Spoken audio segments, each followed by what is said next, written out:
Day in the life as a family of 4. Hello mga ka-fam, another day, another mini vlog.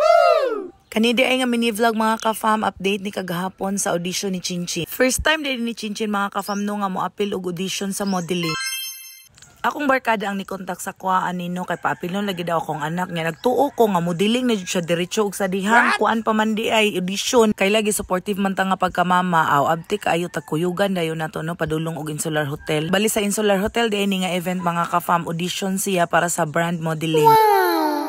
Nya ako dyan nag-push ana kay Chinchin mga ka-fam no nga mag-appeal gid kay sayang kaayo ang iyang training sa iyang modeling kung dili niya magamit. Gingnan ako siya nga og makuha day siya may na lang di ba pang allowance niya ba. Nya pagawas niya diha nangutana ko sa iya kung kumusta ang iyang audition. Gingnan ra daw siya nga i-text lang so alams na gid basta ingon na no. Ko siyang giingnan nga natural jud na Chin ayaw lang jud kawala og paglaom kay natural jud ang rejection. Wala ka kabalo na pala ang plano ang Ginoo para sa iyo. Nagpicture na lang siya kay sayang pud daw mo ang pag-adto sa Davao.